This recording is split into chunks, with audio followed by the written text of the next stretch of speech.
Before showing you the podcast with Erik, I just would like to inform you that I release a new video every Sunday at 1 p.m. at Paris time. So subscribe to this YouTube channel and leave a like. This will help the YouTube channel to grow so much and will allow me to make more and more high quality video on volleyball. And that you want.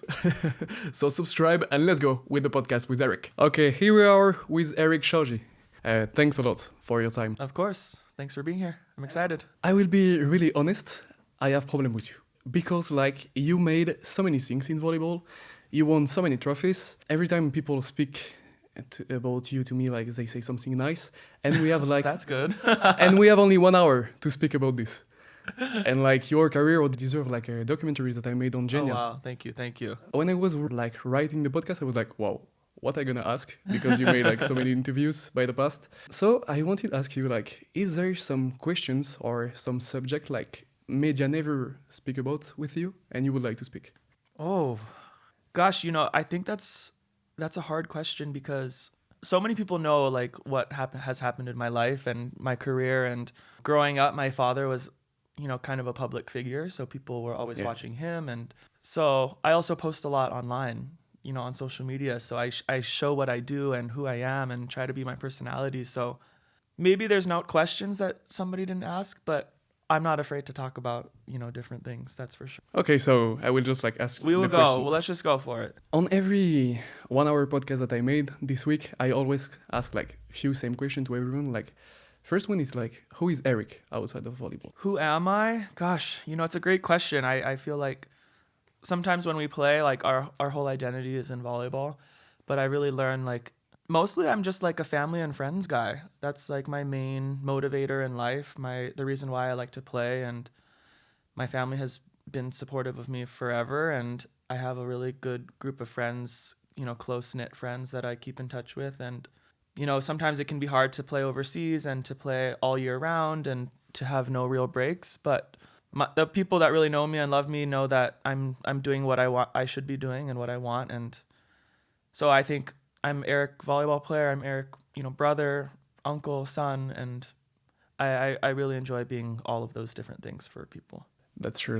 You don't have a lot of breaks because especially in clubs, you play a lot. You always play final phases in every championship you made. The other question I always ask at the beginning is when you were a child, did you have some dreams outside of volleyball, maybe a job or something? I don't remember what I wanted to be in life really when I was a kid. I think I was always in sports, so maybe something in sports. But then I went to university and I was studying to be a doctor. So I had a different, kind of path to arrive to where I am today. I didn't know about professional volleyball. I didn't see professional volleyball. I only learned about it when I was 21, maybe 20. So to think that I could have a full career with this was impossible for me. So I actually was going to go to pursue to be a doctor, but volleyball kind of took over and I guess the rest is history. But as a kid, I don't remember what I wanted to be. I don't think there was something specific really. What happened with volleyball? Because all your family is involved there. As you said, your father was a public figure. He was a coach. Yeah. Your uncle is a coach. Your brother was playing, stopped. Your cousin is a coach currently. Yeah. I don't know. I think, my dad is kind of the first person that was in volleyball with the family, and then my uncle also started to coach. So we just grew up around volleyball. I think you can see this with a lot of pro players is that our parents were in the sport. I could name so many different players, Zhenya, Shalpuk, so many of my other teammates, their parents played. So I never saw my dad play, but I saw him coach a lot, and I was around the team every day of my life, basically, when I was young. So there's just something about seeing the game at a young age and playing when you're really young and learning the game and just having a passion for it. So I think in our family, we went to a lot of games, we went to a lot of practices. In Honolulu, Hawaii, volleyball is part of the culture, so a lot of people are playing and it's very popular. So it's just in our blood, I think, basically. How you were with your brother managing the Shoji sound effect, I know a Zaitsev, like his father was like amazing setter in the national team. He wanted his son to be a setter too. For sure, some people was going to you and say, "Oh, the little Shojis, like maybe or something like this." Yeah, my dad, I think he knew we were pretty good at volleyball from a young age. So he wasn't pushing us too much actually. He surprisingly he was pushing us more in the other sports that we played. So for example, I played tennis and baseball at a young age, and my brother pursued golf and basketball also when he was in high school. And my father was actually pushing us more in these sports to be better, because I think he knew that we were good in volleyball already and we didn't need the push because we already had the motivation. Yeah, there was probably a little bit of pressure to be good and to be successful, but I mean, I have to give credit to my parents. I think they were like they dealt with that pressure and the expectations and just really wanted us to try hard and have fun with volleyball. You play in so many championships. You play in university, you play in Germany, you play in Austria, you play in Russia, you play in Italy, you play currently in Poland. You play also since so many years in the national team. Is there some part of your career that you would like to speak most, or not that much, and I make it in the flow? Well, I think what's cool about my career is every step I took seemed like the right step. You know, sometimes in a career you can feel like you go backwards, or, you know, the season just doesn't fit right for you. And I feel lucky that, you know, this is my 14th season, that almost every team I was on felt like the right place to be. I mean, I love to talk about all of them. I mean, I know it's a lot, but they're just also different, and, you know, different challenges, different cultures, different languages. And for me, that was really fun. But, you know, surprisingly, I never made it to France, never got to France. Okay. Do you sometimes feel tired? Like, because as you said, you play a lot in championship, in national team. How much break you have every season? Like maybe 1 week, 2 weeks? Usually, actually, it's probably a little bit more than that. Our coach with the national team, you know, he does a pretty good job of giving us some breaks after the professional season before the national team. So in 2024, I probably had 3 weeks free. Wow. Yeah, I know. I mean, that sounds crazy, but for us, that's a lot. Maybe maybe 4 weeks actually. So we play a lot. I like to play, to be honest. I mean, yeah, I get tired sometimes, especially when it's cold and dark and it's January and I'm away from home, but that's just the life. You know, I signed up for that and it's part of my job. I spoke with Legov like 1 year ago, maybe, just after the Paris Olympics, and you play with him in Germany, in Berlin. And he said like after the Olympics, he had like maybe 2 weeks break, but where he did nothing. Yeah. Like really nothing, no gym, no volleyball, nothing. And he said like when he came back, he was like, wow, that's so hard. He said like it was so hard to come back. Like, did you feel this effect like sometimes? Yeah. I think as you get older, it gets harder and harder. It's like you have to keep your body going or else it just stops, you know, when you get older into your 30s. And it's like, it's not necessarily your skills that go away, but it's like the feeling in your body to perform a certain level. It's like there's a certain physicality that you need, and so after a couple of weeks, it's like you feel like you don't have it. So it takes longer to kind of get back up, and that's a big challenge after the Olympics. You're so tired and after the Olympics and emotional, like it's so emotional that to take the break and then come back for a professional season is really challenging. Especially you made 3 Olympics, so you really know what it is. Yeah, I mean, I try, but each one is different, and it depends where you go and how much break you have. But yeah, it can be tough. Do you consider it's harder, like mentally or physically, to be pro? I mean, it's a good question. It depends on the season. You know, for example, this season we're playing almost 2 times a week, so you know, basically every Wednesday, Saturday, something like that. Other teams that you'll be on, you're just playing 1 time a week. So it presents different challenges. I think when you play twice a week, it's hard physically, but it makes the weeks go a little bit faster. yeah, sure. But when you play once a week, you have more time to build your body up for the match on Saturday, and then also more time to recover. But those weeks can get pretty long when you're not playing and you're just practicing. And, we love to practice, but sometimes it can get challenging. So it really depends where you are and also the situation with the club. Do you like the playoff in general? Because like it's not like in I would like say football, but I would say soccer. Um, you would prefer something like soccer, like at the end of the championship, the first is champion, or you really like this formula? I think there needs to be some playoffs for sure. I think sometimes it gets a little bit long. I mean, for example, in Austria, I played best 4 out of 7, so you had to win 4 matches in the final to win the final, which was like so long.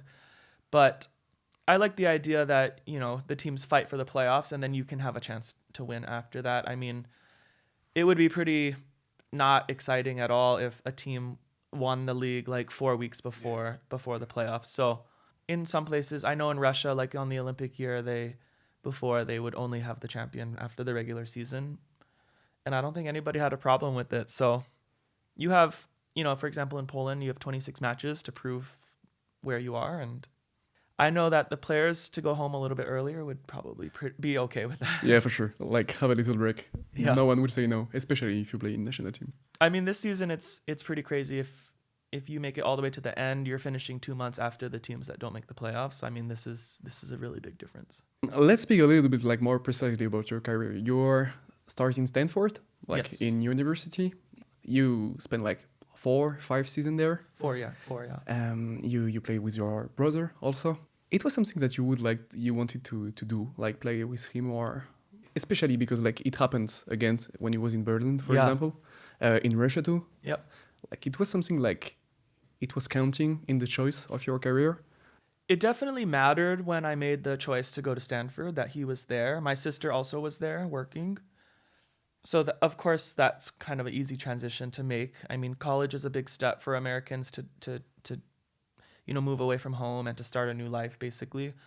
It wasn't the plan necessarily to try and play with him because Stanford is a really difficult school to go to. And I didn't think that I was going to go, actually. I didn't think that I would be accepted into the university because I didn't know if my school was good enough and my grades was good enough to go. Do you have to make like some oral test or something exams There before wasn't to an go? oral exam. There was just kind of the standard test that most high school kids take. That combined with your scores from normal school, they decide if you're smart enough, basically. So somehow I made it. When I did, it was basically I was going to go there. So I don't think it was the plan, but of course it was easy for me to make the decision. How is it to grow up in America and to like this old school and everything? Like people sometimes don't realize so much how it is. I think my childhood specifically was pretty easy and good. And I think when people see kind of the American dream or, a nice family with a good house and kids that play sports and parents that watch them and support them, I was kind of that family, which I'm so thankful for. Obviously, that's not the case for everyone. But yeah, I mean, you're going to school from 8 to 3 and then you have practice. Then you go home and you do schoolwork and you eat dinner and you go to sleep. I don't know. That was basically my day. It doesn't sound so exciting, but I think it's like pretty normal for a lot of people. Even if it was like a basic life, do you have something fun that happened during your university years? Oh, there was a lot of fun in my university years. For sure. But I don't think I can share that on camera. I wanted to say like this. The one question I get a lot from Europeans is like, is university what it looks like on TV? American Pie. Like, sort of like American Pie, but it's like yes and no. Like we have the parties, we have the fraternities and the sororities and people playing the drinking games and partying, but I think they forget that you also have to go to school and you also have training, 6 times a week and games twice a week. So it's about balancing it all. So I loved college. I had a lot of fun and somehow I made it through. As you said, like at the beginning, you wasn't thinking about like becoming a professional. When did you start to feel about this? Like it was in Stanford? Yeah, so my brother's 2 years older than me and went pro 2 years before me. So that was basically my first exposure to what being a professional meant and what it meant to travel and to live overseas. My brother went to Finland his first season. So I think back in, 2010, we didn't have social media really the same. We didn't really have YouTube. It was so nice. I know it probably was way better, but I just didn't know. You don't see it, so you don't really know about it. I didn't know what Champions League was. I didn't know what the different leagues were. I didn't know what Plus Liga was. It was just, talking with my brother over Skype back then and learning about that, okay, maybe I can go pro. And as a libero, it's difficult to find a job. Sure. Always. So much.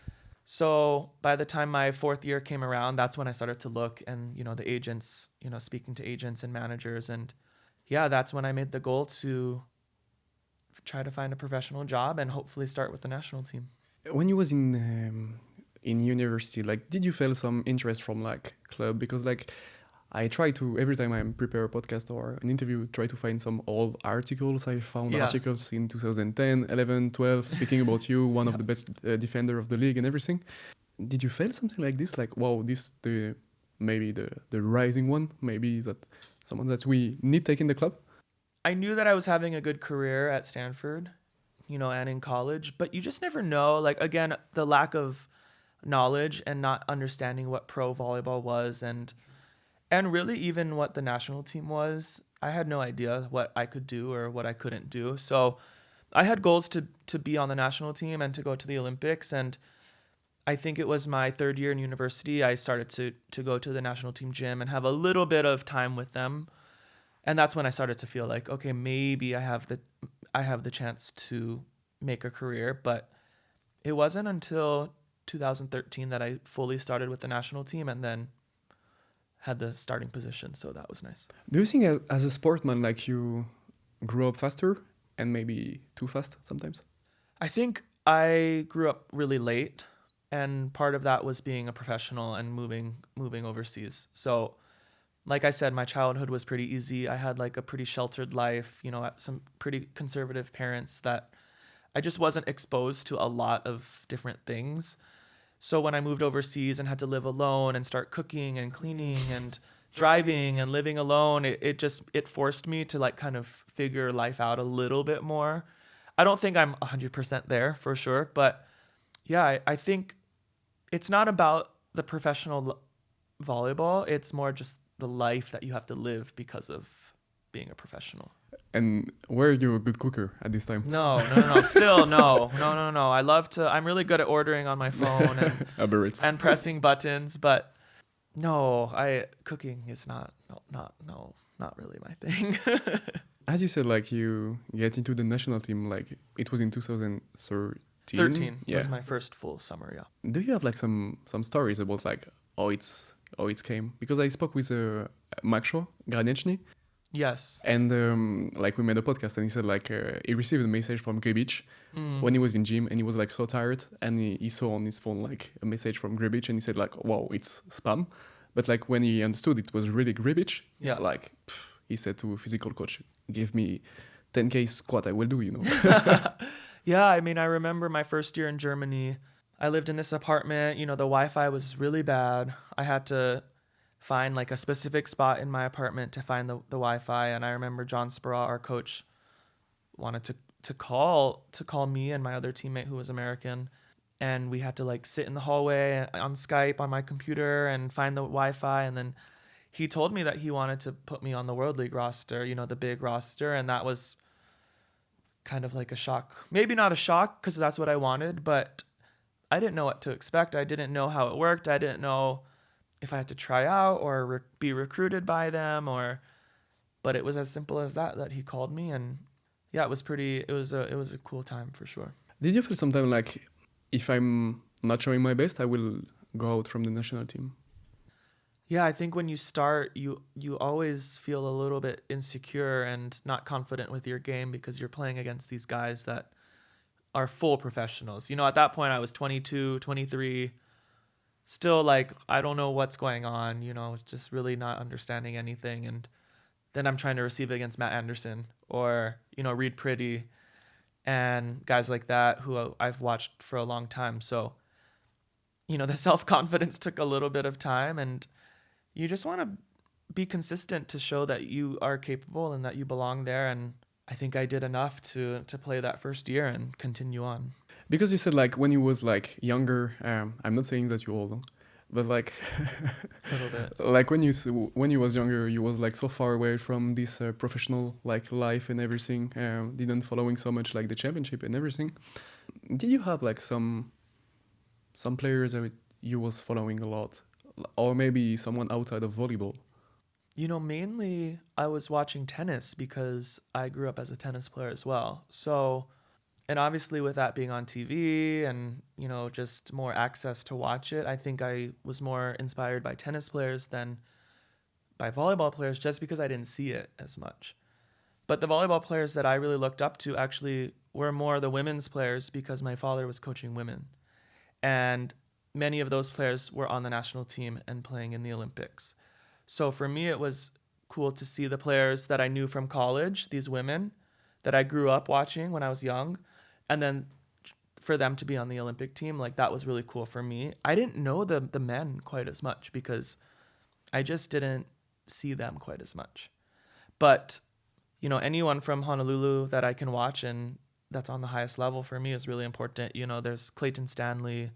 On the women's side, there's Robin Amo, Lindsay Berg, Heather Bowen. I could go on for a while about them, but they're really inspirational because we come from a small island and then they make it big. So those were my inspirations. When you like grow up on an island, do you think you have like less opportunity in life, or? Yeah. Short answer is yes. I mean, it's just really small and, there's less jobs, there's less opportunities, there's less schools, it sounds pretty cliche to say, but yeah, it's a small island. So the access to different opportunities is limited. So you see a lot of young kids go to the we say the mainland, but the rest of the states for college and for other opportunities. And I knew that I didn't want to stay in Hawaii for college, so that's why I went to Stanford. But people stay and it's great and they love it, and I think I just needed to get out for sure. As you said, like you went for the first season outside of America in Germany, after you went in Austria, and after you spent like two years in Berlin. Yeah. Before coming in Europe, did you add like some cliché? Maybe that's always fun to speak about this. In Germany, for sure, it was like, beer and Bratwurst and Lederhosen and Oktoberfest. And then actually you see a lot of that. I mean, it's a stereotype, but actually it's kind of true for some of these places. So, I mean, they're good things. They're fun. And I had a lot of fun in the places that I went. After like or during maybe even your first season in Germany, it was in I never know how to pronounce the city. Mitteldeutschland. Spergo. Spergo, yeah. It was hard there. I mean, the sport part. Like the team was like not struggling, but like you finished 10th of the championship. I think we finished 10th. I think in the regular season we were 9th, and then, however these playoffs work, I don't remember. We finished 10th. Yeah, I mean, we just weren't a very good team, to be honest. We had fun. Like, I think everybody got along, but it wasn't a club that expected to do very well. At the same time, I was so young and ignorant to so many situations that I was just there to like have fun and try to improve my game. And fortunately for me, I had another American on my team that I was like best friends with. So that made it a lot easier. But yeah, I mean, it was my first exposure to a small town, to living in Europe, in Germany. And then also my brother was in Berlin, which was about 2 hours away. So yeah, I don't think it was easy, but I think probably there are some worse situations out there. And just after the season, you went to Austria. There, everything changed. Like you won everything. As you said, you play a lot in playoff. Yeah. And after you came back in Germany, what did you learn from these 4 years? I think, again, I had to grow up in a hurry those first couple years to figure out just how to live on my own. And then there was a certain level of professionalism that I needed to get to just be good enough for the teams that I was playing on. I wasn't particularly the hardest worker, especially for weightlifting and trying to be a strong player. I was really, really poor at that. I was working hard on the court, but off the court, I was pretty lazy, if I'm being honest. So Even in During- the diet. Huh? Even in the diet too. Yes, 100%. Still, I'm working on that. But in those 4 years, I think I really was just learning what pro volleyball was and all the different tournaments and Champions League and the different leagues and just trying to navigate that, but also developing the skills to make friendships outside of, Americans, and just trying to be friends with my teammates and putting myself out there and getting to know people. And again, you grow up a lot when you're kind of forced to do these things. Because like at the beginning you was like a little bit shy to speak like to non-English So speakers. shy. So Yeah. shy. I really struggled to make connections outside of the court, whether it's getting coffee or getting dinner or, watching a game at somebody's house. Like for me, it seems so normal now. Like I'm so comfortable to do that with players and with people. Back then, I don't think I was confident enough to do that. So for me, it's been like 14 years of really learning how to do that and becoming more confident. And I'm so thankful for this experience because I don't know what it would be if I just stayed in the States the whole time. Because I don't remember if I saw this on one of your video or if I wrote an article about this, but you said like sometimes it's easier to speak to a camera than to speak to normal people. Yeah, I mean, I think you've probably learned you have to learn how to do it. Like you have to look at the camera. Yeah, and you yeah, have to. yeah. There's certain angles and the microphones, but yeah, I'm really comfortable behind a camera, and then sometimes the face-to-face interactions can be harder for me. I think I'm much better now, but when I was young, like I really avoided so many conversations and didn't like to speak to people, and my whole family would be like, just put Erik in the corner because he's not going to speak to people. So I've come a long way, I'll say that. Especially because like behind camera you can cheat, like I mean, Yes. I was like kind of in the pressure like a few years ago, and like I was already like content creator, Yeah. and it's so easy, like you smile in front of the camera, and when Yeah. you shut down like but like in front of people you can't cheat. Exactly. I mean, even going live like this a little bit, we're live, but we can edit this, right? And there's so many almost bloopers that I have from my videos where I can't even say a word like correctly for 5 times, but you can edit it. Or, I teach a lot of people how to make reels and TikToks, like you have to fake it almost on social media, but you can't fake it when you're with people. So I think it's important to have both skills, especially now in 2026 with, what are we in, 2026? Yeah. Yeah, we are. to navigate social media and then also obviously in person. After your first season in Berlin, I'm so sorry because like I would like to make this interview like 3 hours, but Yeah, I'm good. I have nowhere to go. me too, in fact. You was preparing for your first Olympics in Rio? Yes. After my second year in Berlin. Yeah. Yes. Exactly. Yeah. After your 4 years before going to Russia. Correct. Wow. Yeah. Like, I mean, at this time, you already understood like Olympics is Olympics? Yeah, I think that's the one thing as an American, what is the Olympics. Like, that's the biggest thing that we know of as an athlete in America are the Olympics. It's funny, and I didn't know what Champions League was. Like I said, I didn't know what the World Championships were. I didn't know what any of these tournaments were, but we know what the Olympics is. So going into that year, I just remember being like, okay, this is it. This is now. Time. This is now, yes. Especially like for first Olympic, take the bronze medal. That's not so bad, I can say. It was really, really a crazy tournament because we had a lot of new players. We were pretty young. The generation was rising. Yes. Yeah. So I think we had 6 new Olympians, maybe 7, maybe 8. And we were almost eliminated the third match of the tournament. So it was like equal parts fun and exciting, but also so stressful and almost devastating because we were almost done even before the group ended. And that would have been really sad. We know this in France. Yeah. Yeah, and so do we from the next Olympics, actually. Yeah, exactly.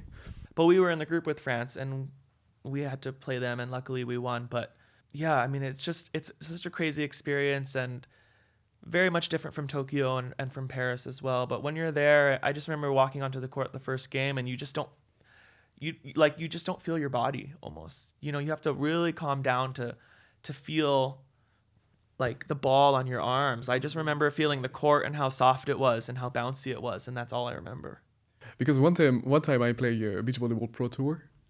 For the first time, I was like in the morning. FIVB? Yeah, Nice. Okay. I wasn't able to do like even the bathing.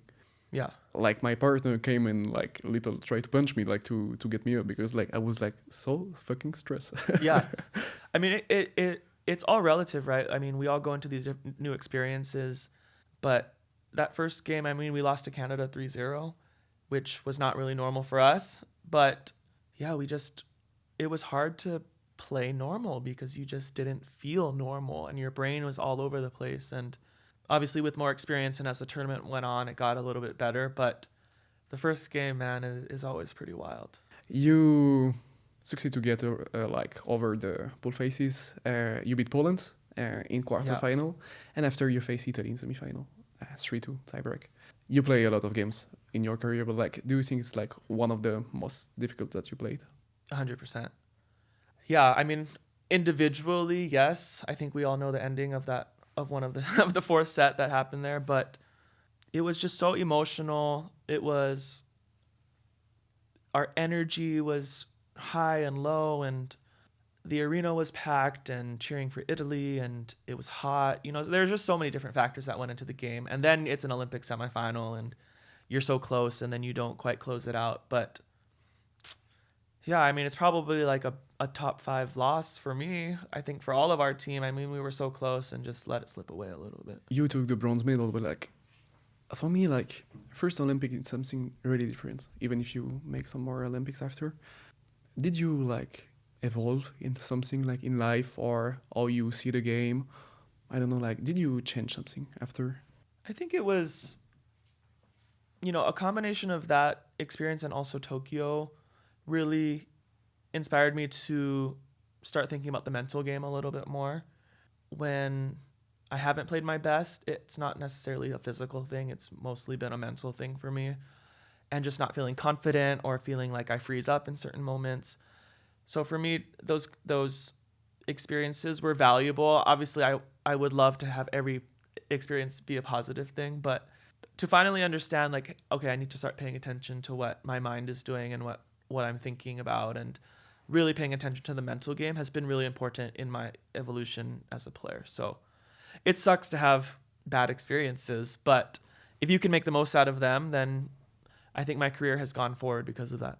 I made an interview a long time ago with Luciano Di Cecco, where he was explaining like after Tokyo's Olympics he get into the pressure.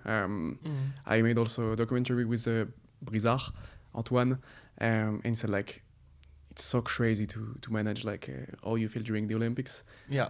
Do you know why that's so like difficult to manage this everything? I think it's just understanding that there's more people watching and that the Olympics is just built up and put on like this mountaintop, that it's something that we want to achieve. So everything that we work for feels like it's working for the Olympics. And like I said, in America, the Olympics is the number one thing. Billions of people are watching. So because at the end, like, it's still a volleyball tournament. Yeah. And I think I feel like I've reached that point, especially in Paris, where it felt more like a volleyball tournament, that I've played against these teams 10 times each, So I felt a little bit more comfortable. That being said, when I remember arriving in the Olympic Village in Paris, and feeling like my whole body was shaking and like vibrating from the inside because I had so much adrenaline to be there. Because it's so cool. It's like, it's such a cool experience. It probably took me 2 days to go back to normal.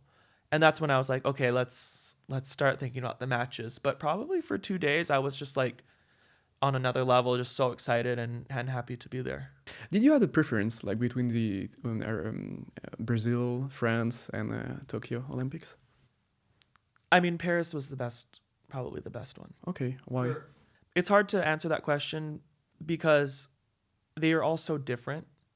So in Rio, actually, we didn't stay in the Olympic Village. We stayed in a hotel. So it really kind of felt like a normal travel tournament. Just when we got to the arena, everything was different. So we only stayed in the village for 2 nights before the tournament, and then we moved out. So we didn't get that full experience. Tokyo was COVID, everything. Yeah. We didn't perform. We didn't play well. So that was a tough one. Tokyo would have been amazing if it was like kind of normal. And then Paris, for our team was like the first full experience that we had. You know, we stayed in the village. We were there every day. We ate there.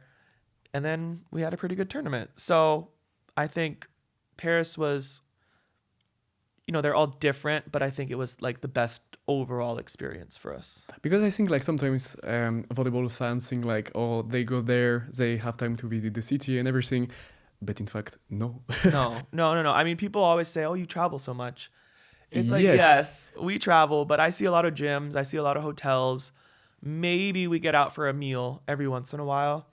I know for our national team, our coaches do a good job of letting us go out for, you know, one meal in the city per trip, basically. Yeah, Paris, I mean, we had a little bit of time. There was 2 days between every match, so it was nice to go out and see family and eat at different restaurants, but it's not like you're really touring around and sure. seeing much. Yeah. When I went to Philippines for the World Championship, Mm-hmm. it was two first. I said to my friend, "Oh guys, I'm gonna go to Philippines. That's super nice." Yeah. And they was like, "Wow, you're gonna go to beach?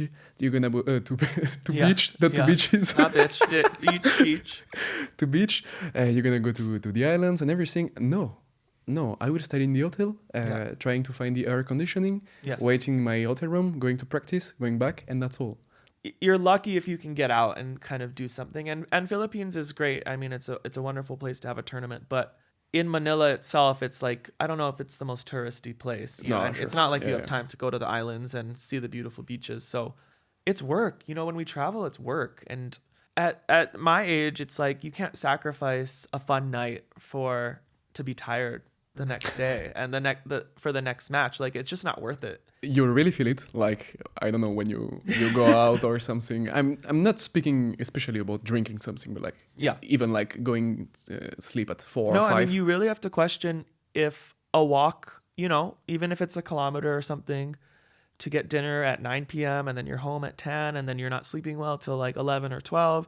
You know, I think I'm a little bit more paranoid maybe than some people, but you have to start to think about these things. And I know that there have been some tournaments in the past where I wasn't smart about these things and I didn't perform how I wanted to perform, or the team didn't perform. So again, it's like you really have to figure out your own schedule and your discipline, and you have to make smart decisions in these tournaments.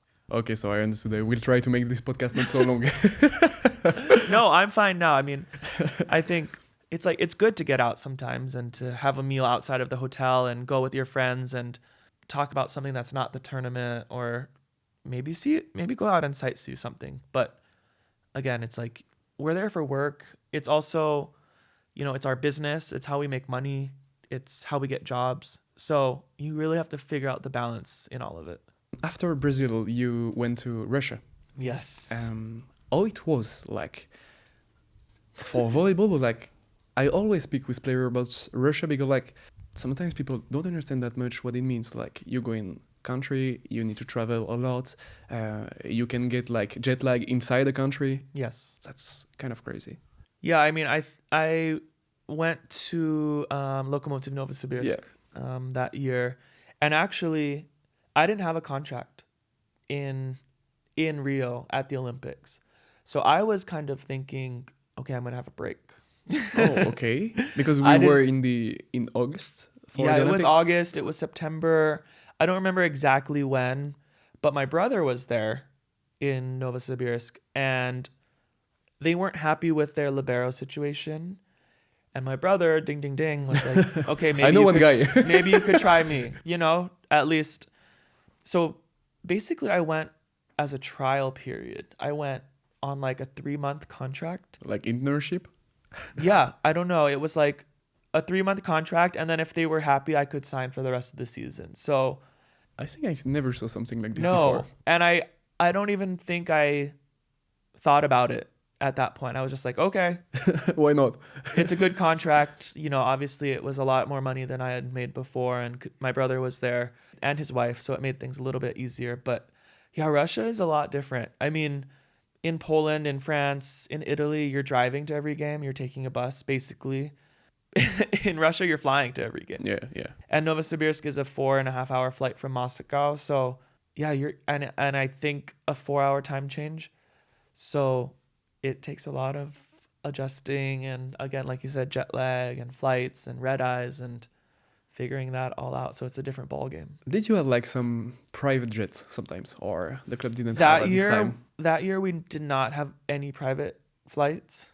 When I played for Falcao Novi Uruguay, which maybe we'll get to, we did have a couple of private flights. That's nice. So this year, no private flights, a lot of Aeroflot S7 flights that are very crowded and hot and small. The way you play volleyball there is way so different from Italy, from Europe, like smart ball, powerful, physical. Did you like this type of way to play the game? I think it took some adjusting to get used to. You know, there's a lot of more power, a lot of hard serves. Most of it is serve, hit, block, done, nothing else. So as a defender, I was like, okay, I'll try. Hopefully our block can get the good touch. As a receiver, of course, I wanted to receive every ball perfect, but it was learning to, you know, not receive perfectly, maybe like put the team in a high ball situation.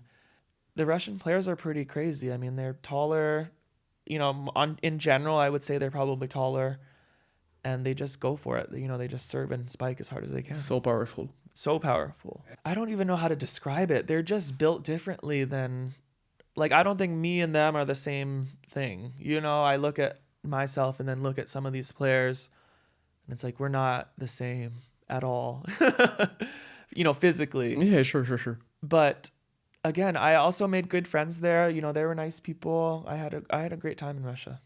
I don't remember if you finished third in the championship or in the cup, but you finished second in one of them. Yeah, so we ended up finishing second in the cup and third in the championship, which was a success for the club, definitely. Just after this, you fly to Italy to play, but you stay one season, right? Yeah. A lot of players, when they're young, dream about like Italy. I had the dream to go to Italy for sure. You know, I had a lot of people that were playing there. Micah Christensen, Taylor Sander. I think Aaron Russell was there. My brother, Thomas Jeske. So for me, it was cool to play there. It was kind of a transition year for me. I changed my manager. I changed my agent. This was a year that I needed to show my level, not necessarily if I was on the winning team or the losing team, but that I needed to play well to then get contracts somewhere else. I never was going to be in Latina for more than 1 year, in my opinion. So it was important for me that year to play well, have people in Italy see me and other places in around Europe, and then go from there. It's really changed everything, like when you change manager?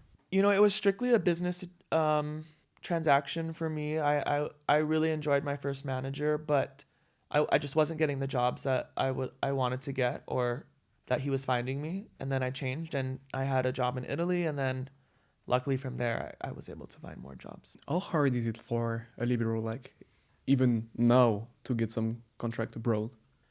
It's hard. I think we're usually the last priority on the team to take, and it's really hard to find the value in the libero that most teams will just take the local libero from the country who is younger or cheaper and doesn't take up the foreign position on the team, you know, and their level isn't so bad, right? So it's a really small line between that player that they want and that is easy to take, and then taking the foreign libero who takes a spot, is probably more expensive, might play a little bit better, but is it that much better than the local country libero who is half the price? So that's kind of the challenge that we face a lot. How many times you feel frustrated about like this, like thinking about the position? Pretty much every year. You know, every year there's some stress, like what am I going to get? What liberos are out there? What jobs are the other liberos taking? And what's available for me? So fortunately, the last 7 years, I was on 2 teams that offered me pretty early and made me a priority to have on their team. So that was really nice. But it just really depends on the year. You know, this year is really tough. I'm still trying to find a club. But, you know, you can ask any of us, and even, you know, the top liberos, whether it's Zhenya, me, Danani, you know, we all have to find different jobs as foreigners to to make our living and to play. I was so shocked. I wasn't shocked, but like I was kind of surprised when I spoke to Lorenzetti, and he said like for Genia, he took him 1.5 years before the season. Yeah. I was like, 1.5 years? Like that's so crazy. Yeah, the signing periods are, it's pretty controversial in volleyball. I think you're seeing a lot of players signing like multiple years for multiple clubs, which for me is not correct, but if there's no rules, you might as well. Without saying names, did you already see like some players totally not stop, but like after they sign in the new club, they okay, I have for next season. I'm so I'm so chill now. Yeah. Yeah. Without saying names. It also just depends on the situation that you're in. Sometimes it's like I understand it to a certain point, because if you're not fighting for the championship, it's like it's pretty difficult to stay professional. Like we should 100%, like we should work as hard as we can, give everything to the club, but it's not always realistic to be like that. But yes. My short answer is yes. You'll see players like that. After Italy, you went back to Russia. You spent 3 seasons there in Novi Urengoy, yes. But is it far from Novosibirsk? Actually, yeah. Oh, okay. It's far. It's on the far north of Russia, and Novosibirsk is actually more on the south, middle south. But Novi Urengoy is a very interesting place. Why? Like in the city? The club itself is very unique. It's probably the most crazy club in the world, because actually we lived in Moscow or close to Moscow. Oh, okay. And then for every home game, we had to fly to this Novi Urengoy, which is a 3.5-hour flight. In fact, you never play at home. No.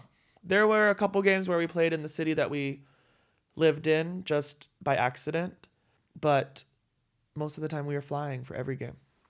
And did you for home games? Like that's so crazy. Like, did you feel like you was more tired? Yeah. Yeah, I sure, mean, for sure. it was like if we played once a week and we played on Saturday, we would fly Friday morning, arrive Friday, sleep, train, and then play Saturday, and then fly home Sunday morning, and then repeat that on Friday. Even if we played another team, it was always flying somewhere. So you were just always in your suitcase, always doing laundry at home, packing, unpacking, and flying a lot. And that's just not easy. You, like during this season in Russia, you had this COVID season for sure. Yes. Did you stay at this time, like, or you went back to America? I got out of there as fast as I could. Actually, I'll never forget. I mean, it's coming up in March, I don't know, 6 years later. But actually, that season, the Russian championship was supposed to end really early. So I was so excited because I said, okay, this year I'm going home early, And then COVID hit and Russia continued to play a little bit longer than probably we should have. But the moment that the season shut down, the manager of the team texted me. He said, make your flight, get out of here tomorrow. Wow. Because the Russian airline shut down the day after I left. Whoa. So I needed to get out of there, and I'm so happy that I was able to, because I was very, very close to where I was not able to. I think it would have been like not a disaster, but so hard to stay there during like 4 or 5 months, basically alone, but with the guy from the team for sure. But like, yes, it would have been really, really bad. I really was out of there like in 12 hours, probably. Yeah. Did you feel like something different from your first season in Russia a few years ago? The biggest adjustment was the weather, probably. Colder? Just so cold. So I learned how to deal with the cold the first year in Novosibirsk, and driving and just all of that. And then moving to my other team, just knowing how to dress and how to drive. And that was probably the biggest adjustment. I mean, I really enjoyed my team. The city that I was in was fine. And I just felt like I knew more and the language a little bit more and just how to communicate better. On this time also, like, because I'm trying to give a lot of information, like, we don't have enough time. It's okay. You made a silver medal in the VNL. You get back to Russia after COVID for one more season. Yes. And after you play the Olympics. Yes. In Tokyo. Yeah. And you started so well. And as a French guy, when I saw the first game, Yeah. and I saw like this 3-0, I was like, Fuck. Yeah, it's funny talking to the French guys because they also had the same reaction. We were playing so well, and then to see them kind of go up and then us kind of go down was frustrating to see. But I think we were also pretty shocked by the result against France too.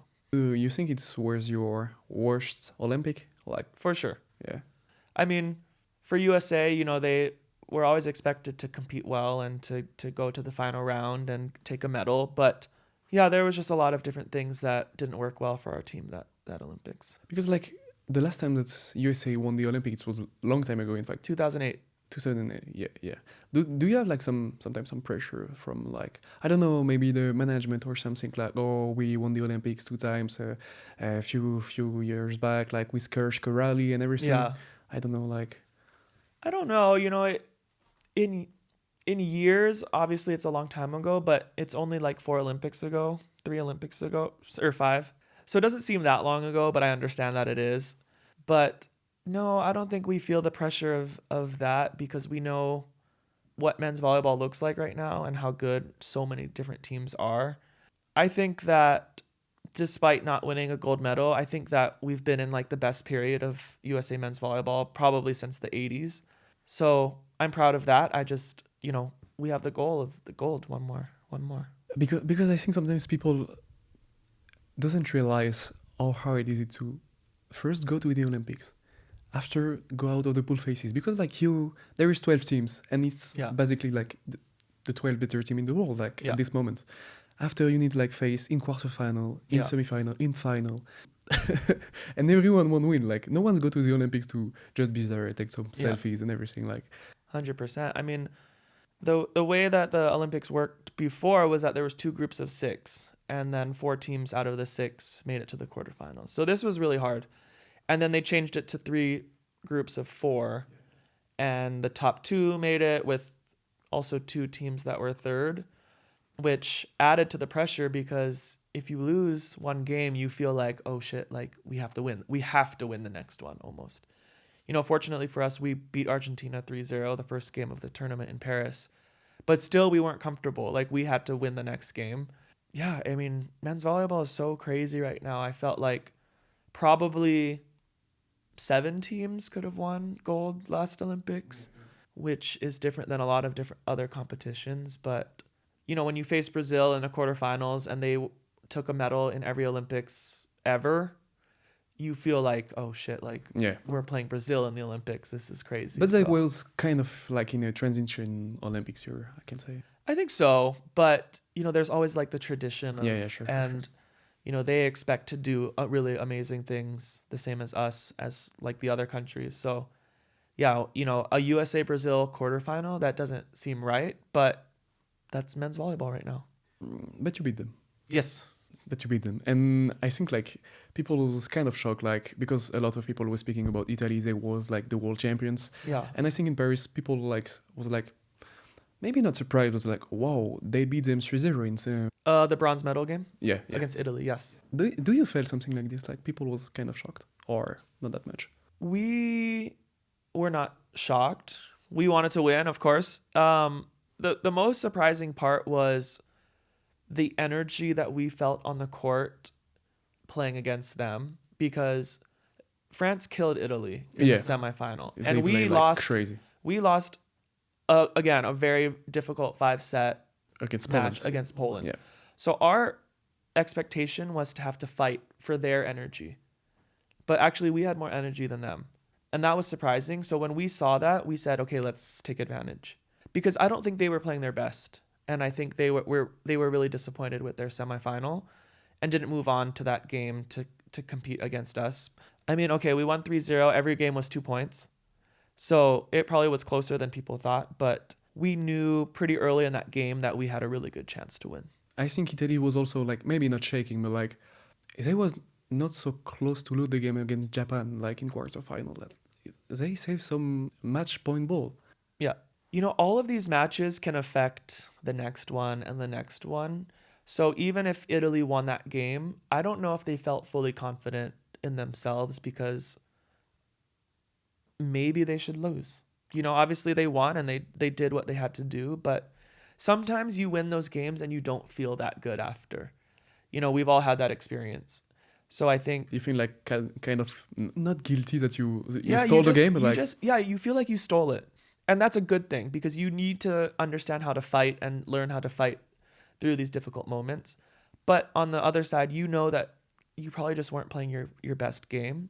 I can't speak for Italy. I don't know what they were thinking, but I had a feeling they probably weren't so confident going up against France in the next game. But like when I ask you if like you felt some surprise, not from you for sure, but like I mean like from the fans, because like on social networks there is like kind of strong communities, I can say. Yeah. A lot of people are cheering for Japan, a lot of people are cheering for Italy, and like sometimes fans get like shocked about like, oh wow, Yeah. why is they don't win the game? Well, for me, I deleted my social media for the Olympics, so I didn't see anything. You made a break after I in made a break. Zaxa. Yeah, I made a little break in Zaxa, but during the Olympics, actually, I didn't have it on my phone. Oh, okay. So actually, I had a manager that was helping me post my things. So I didn't see anything. And I think it was the year before we had won against Italy 3-0 in the VNL semifinals, maybe. So we always have good games against them. It's very competitive, but we knew we could win, and luckily we played good enough. Speaking about like social networks, it's kind of weird because I felt something too. One time I delayed all social networks too. Like it's kind of part of your job. Like Yeah. sometimes it's really too much. It can be a lot. I feel pressure to post sometimes, especially short form, TikTok, Instagrams. And it's probably not very healthy when you feel like, oh, I need to post. You feel pressure like for posting, not like about what you post, but like for No, that just you to need post anything. Oh, okay. Sometimes like I'm better this season, but like even just forcing something to post, you feel like you have to do it. But for me, I know I like to do it. I know that for me, it is also part of my job to find sponsors and to find different things like that to make money. But I don't know. For the most part, I really enjoy social media. Speaking about pressure, like how it was before to post this like coming out real before.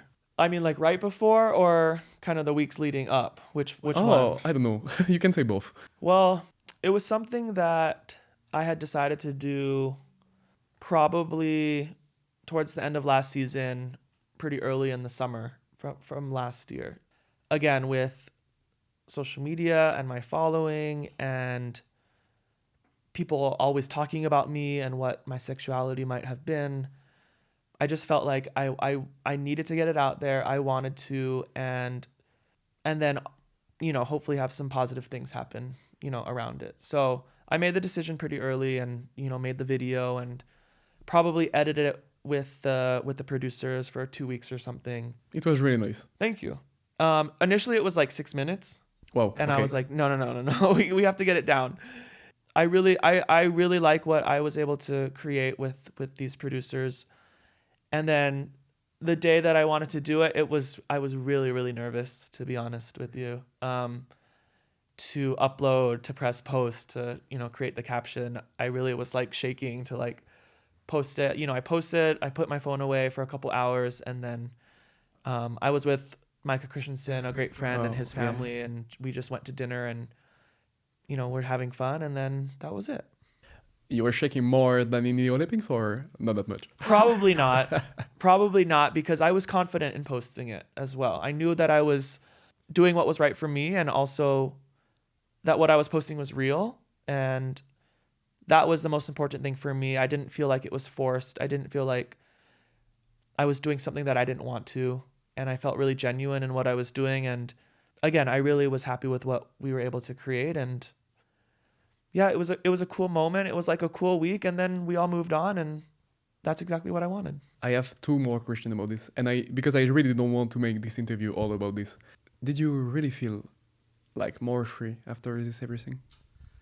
Yes, and I'll explain why. I mean, I had been out in my life privately for probably a year or two with family and friends, so I was living my life, But what was frustrating is that people online are always talking. We're always talking about me and only about this. And only about this. So it was like if I posted a video, it would be people speaking about it, arguing about it, debating it, and trying to find the truth. Exactly. And that's just, it's frustrating. And of course, I had so many other motivations why I wanted to post this. But for me to like just get it out there and then have people not talk about it anymore was pretty nice.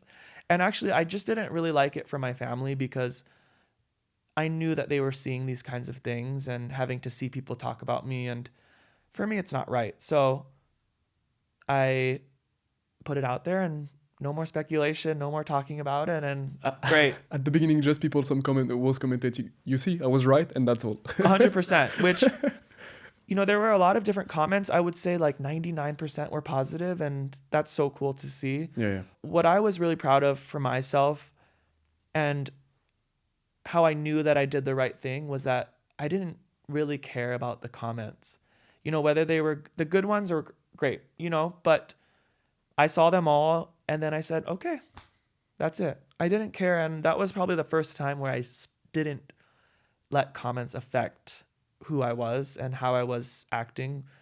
So for me, I was really proud of that. And that's when I knew that I felt confident enough to post it and that I was doing the right thing. I think it's like really nice that you did it, like, because I think it's really so much way harder to do it in men team like in women, because in women like there is a lot of players who already spoke about this, but like for men, like I don't know, you have sometimes this, I don't know how to explain it, especially in English. I don't want to say some bullshit, but like no. Women or something like of course. I don't know, like did you feel it was my last question about this, like did you feel some like difference on all the people around you was acting like, because in fact the players you was playing with, they already know it like since 10 years before. Maybe not 10 years, but like, maybe not 10 years, but maybe. No, I mean, what was awesome is that I felt no difference especially from the national team guys, because as Americans, we're also exposed to this culture a little bit more. Yeah. But I thought that this would be some news for a little bit, and then I really just wanted to move forward. I wanted to play VNL and I wanted to play World Championships, and that's what happened. So I was so happy that I put it out there, you know, people saw it, and then we moved on, you know, like in the best way possible, I think. And that's all, and nothing changed. And nothing changed. I mean, you're still a player, you're still playing good. Exactly. And you know, the whole man thing, it's like, I don't know, I'm here, I'm on my teams, I interact with the guys, we get dinner. Nothing has changed. Yeah, like, because nobody's acting weird to me. In fact, like a lot of time guys have questions, or they want to know more, or you know, they're excited to talk about something different. So for me, that's fun, and I haven't felt anything from a single player that knows about this or knows about me. And I think in Poland people have some sort of expectation, but everything's fine.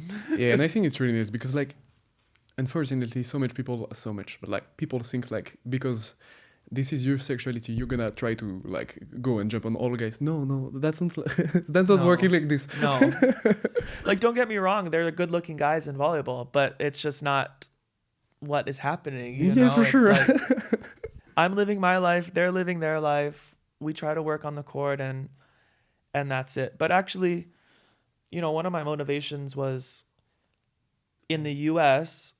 You know, volleyball is a very open sport. It's very accepting. We have a lot of different kinds of people in our sport. But as you get older, you don't see, you know, as much representation at the highest level. Yeah, sure. At the pro level. And that's a natural thing, unfortunately. But for me, it's cool to see a lot of, you know, gay young players pursuing volleyball more and more because they want to. And then I'm trying to be, you know, hopefully someone that they can look up to and see that you can make it. Like, you really can do it, and nothing will happen. Nothing will happen because you know, there are players that are scared to go to Russia or go to Poland, for example, because of their sexuality. And I try to tell them, yeah, like it's not like the US probably, but or France or something, but you can do it. And you know, nothing has really changed for me. No, that's really nice. In a good way. In a good way. Speaking a little bit more about like your career again, you ended up in Zaksa. Grbić, the coach of Poland now, was the coach of Zaksa. And while I was in Fakel Novi Urengoy, I could probably find the message, honestly. I think in January of that year, I received a message from Grbić. And it was a very similar kind of shock that Grichnich, I can't pronounce his name. Granite, yeah. I'm in Zaxa. I need a good libero. What do you think? And I was like, I was in Novi Urengoy. I was in the hotel before a game and was like completely shocked. In a good way. In a good way, in a great way. I had no idea that I would ever come to Poland or play for Zaxa. And probably within a week, I was signed. Because in this timing, they didn't won the Champions League yet, I think. That was the first year they won. They hadn't won yet. Yeah. But later 4 months later, they won the Champions League. Yeah, okay. Yeah. You did two times? Yes. I think people sometimes don't realize how hard is it. I spoke a lot with Tonuti about this, who won Champions League with Saxa too. Yeah. Before that you come, I think. Yeah. It's so hard. Like you play against the best team in the world. Everyone see this volleyball competition as the best winning club. Yeah. Like, oh, you do to be that consistent and stay like at the highest level to play. It's tough, man. That tournament, I do have to say, without Russia, it's a different tournament for sure. Without the Russian teams. Yeah, sure. You have to play against the top teams from around Europe, from each country. You have to advance out of the group, and then you have to win a quarterfinals, a semifinals, and a final. So it's hard, and you're traveling, and you're also balancing your league from the country that you're in, and it's just extra matches that can be really tiring, and the travel. And I remember my first year with Zaxa, we had to travel to Novosibirsk twice to play that team, and it's like, I don't know how to explain it. It's just exhausting to have to do that. But yeah, you have to maintain a certain level. You have to be ready each time you play, because one loss and you can be out from the tournament. And that year, I knew that we could do it. I just was shocked at the end and happy that we did. Do you really feel like huge difference when you come back in championship after playing like Champions League? Yeah, you do. I mean, again, like I said earlier, there's some teams that are only playing on the weekends. They're playing one game on Saturday, and then you can rest, you can recover, and then you can train hard and prepare for that match. The teams that are in Champions League, and again, I'm not trying to make an excuse here or anything, but you have to, for example, next week, we have to travel to Portugal. We have to prepare for that match. We have to study that opponent. We don't really have time to rest and recover. And then you have to play the match, and obviously you want to win. And then we come back to Poland and we play again on Sunday. It's just added stress and physical and mental stress to you. But again, when you're in the top competition, like, it's what you want to do. Yeah, sure. And you want to win it. But yeah, it is different. It was like your first time in Poland. I mean, playing in the season. Oh, a guy from Honolulu is feeling in Poland. Well, I was pretty uncomfortable to start, actually. I just didn't start well that season. I was coming off the Tokyo Olympics, like feeling pretty shitty about that tournament, not very confident, and entering a league where there's so many people watching, actually, more than any other league. It's a pretty important thing here in Poland, the Plus Liga, and people are watching, and the guys are famous. And you really feel a difference. 100%. Yeah, I mean, and also on social media, people talk a lot more. Yeah. They love gossip so much. Yeah, it was pretty stressful to start, and I didn't play very well to start. Luckily, we had a really good team, so we were winning, and everything was fine. But yeah, it was tough to start. Luckily, I had David Smith, another American, on my team, so that kind of made it a little bit easier. He was old at this time already, like 30, so not old, but like 30 I something. think he was probably 36 that first year, 37. And he won it with Totti also. Yes. The year before. Yeah. With Lukas Kasmarek also. Yes. Yeah. For me, that's kind of crazy, like, be successful to win it, like, a few times in a row, like you did, too. You want to have the best career possible, and to know that you gave everything that you could and, fought for every championship. I think the motivation is to be your best and to play your best, but then also it's really nice to win. It's fun to win. No matter what tournament that I enter, whether it's, I don't know, Pan American Cup or something, it's like I want to win because I want that for me and for my team and for my career. Do we have any like rituals before like important games, or some rituals specific for like some competition when you feel like it's really, really important? Because I know that like some players turn on like and do something different when they do more important games. No, I don't think I have something for more important games or less important games. I always feel like every game is important, but probably the one that I do is like I pass a ball before, like when the teams serve at each other, which is That's a really, the really worst part beginning. about volleyball. Yeah, yeah. In the warm-ups. And then once the servers are done, I like pass the ball to the net. That's like the one thing that I do. And I don't even really know why I do it, but no, there's nothing too specific that I would say I do. You spend a lot of times in Zaxa. Like at the beginning, like maybe the two first season was maybe the two best years, Yeah. I can say, in sport way speaking. Yeah. Why did you stay so much time there? Just the combination of the team, the league, and the money.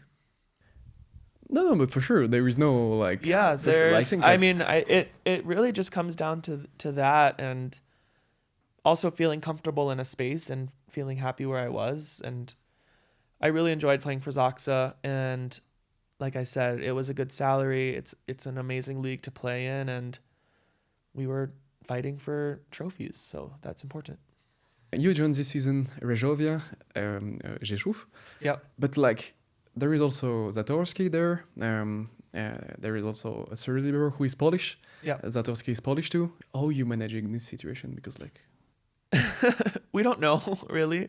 Our coach just makes certain decisions at the end to get ready for the games, but fortunately for us, all three of us can play at a high level, and our coach just decides who he wants to play. So the situation, yes, we have 3 liberos. What happened was that last season when I decided to sign with Resovia was that Zatorski was his body wasn't fully healthy, so the team wasn't sure if he was going to be ready to play for this season. Yeah. He gets surgery. He did get surgery. When I signed, that was kind of the communication with me. Also, combined with it's difficult for a libero to find a job, I didn't really have many choices. Oh, okay. So this was the best option for me to just have a good job in a good league with a good salary, like I said before. But fortunately for Zati, I would never be angry with him, of course. Was feeling good at the start of the season and feeling healthy. So our coaches had to manage the 3 of us. And then that combined with some issues that I've had this season with my health, we've just been kind of changing a lot. What do you think about like the rising championship, I can say? What do you think about like the Turkish championship, because they have like more and more money every season, because football club also put more money too. Yeah. The Japanese who open more spot for foreigners. Yeah. Like, what do you think about this rising championship? I think it's awesome. I think it's great. I think the more opportunities for players to play and also foreigners to play is great, and it opens up more jobs for all of us. But it also makes it more competitive all around the world. Before it was Russia, Italy, Poland. Yeah. Basically. At the highest level, yeah. Now, we're seeing Ziraat play this year, and they're one of the top teams in Champions League. We're seeing Osaka beat Zavierce, in the Club World Championship. So I think it's really exciting. And it also just changes the dynamics of the leagues, with some players leaving Poland. Maybe our top teams aren't quite as strong this year, but there's a lot of parity in the league from 1 to 14. It's so close in level. So I think it's really exciting. I mean, the more opportunities for players, I think the better. Now you're 36, right? Yes. Do you feel old sometimes? Yes, Yeah. I do. Do you feel like sometimes, wow, maybe I should retire one day? Oh, well, yeah. I'm definitely going to retire one day. Yeah, for sure. But, the old feeling, it's probably more mental than anything, but it actually just started, like a year or 2 ago, to feel like, okay, I have to warm up longer, or maybe I need some ibuprofen or Tylenol to help me feel better. I think I'm pretty lucky that it started later in my life and in my career, but it's just something that you manage. And honestly, I feel like for me, it's mental. And if I can just get over it, then everything is fine. Are you afraid of retiring? A little bit, probably. I think for whatever reason, it's really hard for volleyball players when they retire. Like, we don't plan well, or we don't prepare well for the future. I don't know what it is, but I know that I'm going to be retiring in a couple years. Okay. So I'm going to start preparing for that and hopefully just transition into something after. I wrote some article like they were asking you, oh, you would like to be a coach or something like this, but like I saw like you really want to create like on social networks and everything. You see like yourself 100% in this, or? I think I can do both. I think actually both can help both. That's not a good English. But for me, like everything that you will say it for is gonna be good English for me. I mean, I think you see a lot of coaches these days putting a microphone on and posting online. And that way, more people see their content, then more people ask about them, then more people want to be coached by them. So for me, this social media thing, I love to create and I love to do that, but I know that it can help my brand in the future to become a coach. So for me, I would love to coach teams, but then also coach, individuals and clinics. Some academy. Yeah, something like that. And then put a microphone on and show what I do online. And I think it can benefit both of the things. It's already 1 hour 30. Go ahead. Keep going. Really? Yeah. Oh, this is going so fast. Yeah, thank you. Keep going. You're good. I always end my interviews with some fast questions. Okay. Yes, no, one word. Yes. If you need to choose where to live, Hawaii or Europe? Hawaii. Any music that you need to listen before the game? No. Your favorite part of being a libero? Making a perfect pass on a good serve and having the server feel really angry because of that. The hardest server to pass? Oh, gosh, there's so many these days. I mean, the easy answer is Leon, probably. I think he's the top receiver server in Poland, but gosh, I could name 100 servers. There's so many. That's one question that I remember that I write before for the interview. How do you see the evolving of the serving situation? Because now I was speaking with Yasin yesterday about this. Everyone is serving. There is no three guys in the team just serving float and exactly now making float. Everyone is trying to serve something. Exactly. So it used to be, like you said, 3 amazing servers and then 3 you could mentally take a small break from. Just be like, this isn't going to be that hard. We should make the point. It just wasn't as difficult. It was the player that just has to put the ball in the court. Now it's 5 or 6, maybe even 7 servers are really, really good. So there's no time to take a break. There's no time to relax. And I think that's one thing is the consistency of the best servers. And then the other part is that you're seeing a lot more jump serves that don't have good spin. Just power. It's power, but it's coming at you like a float. You're seeing this with someone like Broussard or, Tilly when he hits a jump serve, or on our team, Yasin. 3 French guys, of course. Don't be forced to say some French. No, because but it's true. It's true. So it's it's just not predictable. Sometimes even if a serve is 120, but with perfect spin, at least you can almost predict where the ball will go. With these, you have no idea. Do you think sometimes that you become slower with the age? Yeah. Yeah. I mean, I think my reactions are probably still the same, but getting from A to B is probably a little bit slower. But I like to think that I can read the situation better now. In fact, you're not getting old, you're getting more experience, right? More experience, smarter. But yeah, there are times for sure where you're ooh, probably. But you really feel the difference that you get more experience. I feel way more experience now than 10 years ago, even 5 years ago. And more confident? I think I feel more confident, yeah.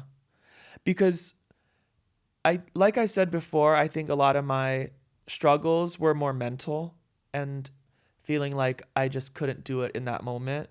And now, because I've learned a lot, and obviously nothing is perfect and I still have some problems sometimes, but it's how to manage certain situations. And I want to be perfect every time, but now I know if I'm not, it's okay. It is okay to receive the ball at 5 meters sometimes. I wanted to ask, you was getting some pressure before? Okay, the ball need be on the setter?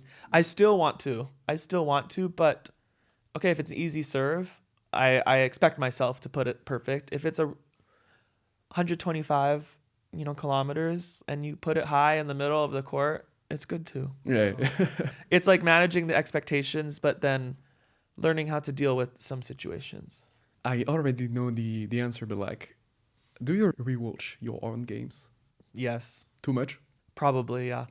Because I wrote that sometimes you can spend like 10 minutes on a defense, like, wow, to get the Exactly. micro interactions.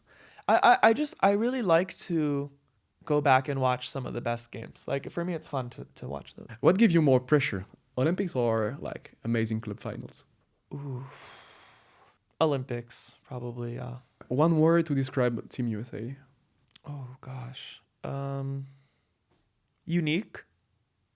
Like we're all really different.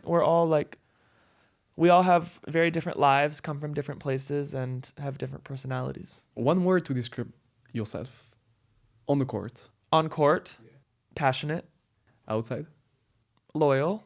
Something you really like the way you play. Normally, I like the consistency in which I do reception. Hopefully, most of the time. Something that you keep pushing to get better. Or something that you would like to improve. Main thing right now is like my communication on the court with the other players. Okay, because like you think there is a lack of communication or... I think that, like I said before, I'm actually can be a very quiet person.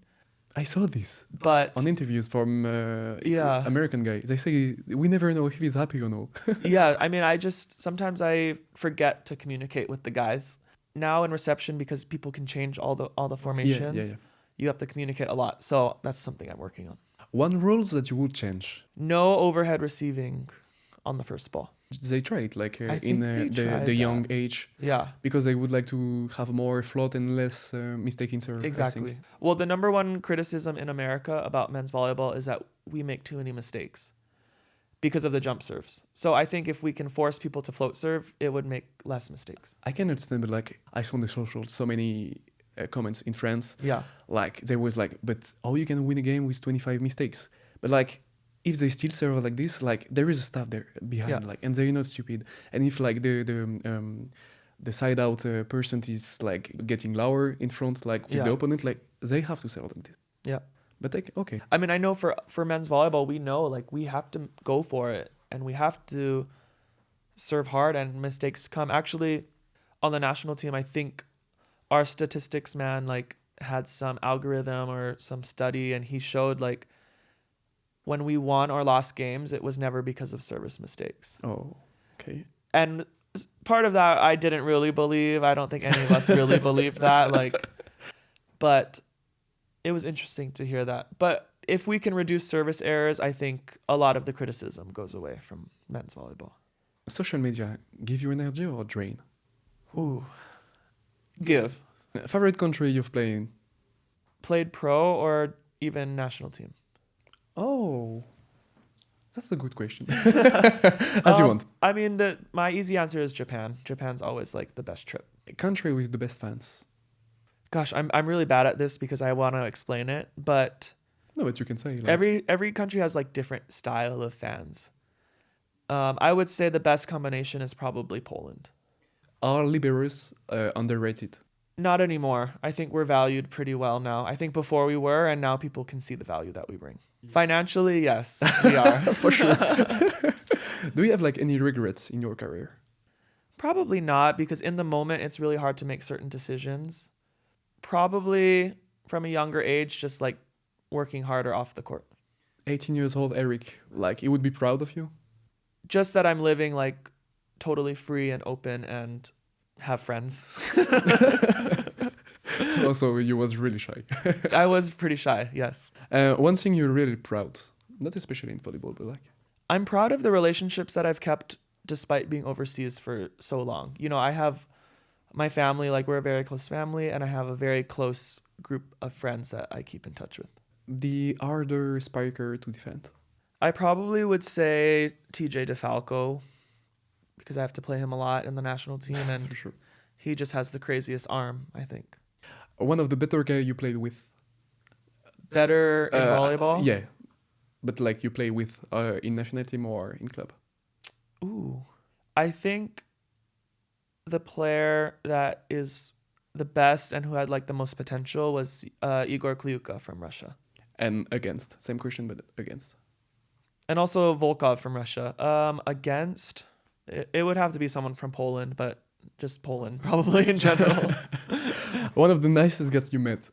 Ooh, Nino. Yassin Louati. Yassin Louati he's too nice. Too nice. Too nice, Nino. But yeah, I've made a lot of good friends, but he's one of the good ones. One guy that you would like to play in team or play again? I think Michieletto would be a cool guy to play with. I think he's just so good. Did you already really consider retiring? Oh, I know that I'm retiring in a couple of years. I've never considered retiring in the last 14 years, but it's coming soon. The better victory. There's been some really cool victories. More outside of the box, I would say the Champions League from 2023 final. And then also this Olympic match against Brazil in Rio, the third game of the tournament. If we lost, we were going home in front of 12,000 crazy Brazilian fans. We won 3-1. That was amazing. We spoke about top 5, but top 1 lose.